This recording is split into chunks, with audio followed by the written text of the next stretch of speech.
Pernah nggak sih kita ngerasa semua yang kita kejar, semua yang kita bangun, semua capeknya hidup, ternyata nggak benar-benar bikin kita tenang. Kita bilang cinta Allah, tapi kita terlalu takut kehilangan dunia. Kita sholat, kita ngaji, tapi kalau bicara soal mati, hati ini masih gelisah. Hari ini kita ngobrolin dua hal yang sering kita alami, tapi jarang kita akui, cinta dunia dan takut mati. Apakah itu penyakit hati? Atau memang realita yang harus kita hadapi sebagai manusia biasa? Bersama Ustadz Felix Xiao, kita coba gali kenapa hati ini terlalu lengket sama dunia. Kenapa takut mati masih mengakar meski kita sudah hijrah? Dan bagaimana cara menyembuhkannya?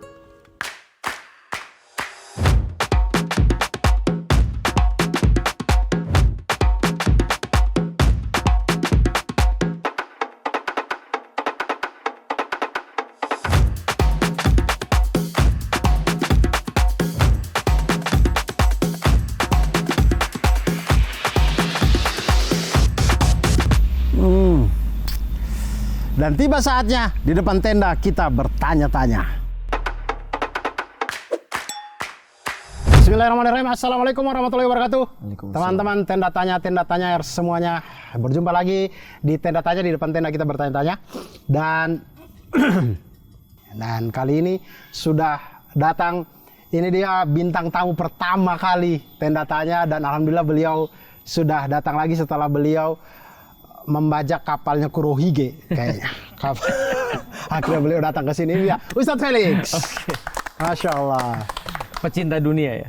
Hah? Kan tadi kan cinta dunia takut mati ya? Iya. Berarti Felix Xiao pecinta dunia gitu ya? Tidak dong. Mudah-mudahan kita bukan golongan yang takut. Tapi saya takut sih, saya masih takut mati juga.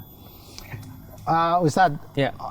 Sering saya dengar tuh di khotbah Jumat, hubud dunia, orang bilang hubud dunia, cinta dunia. Emang dasarnya itu, apakah kita tuh nggak boleh takut mati? Takut mati? Iya, maksudnya apakah kalau kita takut mati itu tandanya kita cinta dunia gitu? Menurutku sih ya, menurutku semua orang pasti akan takut mati ya.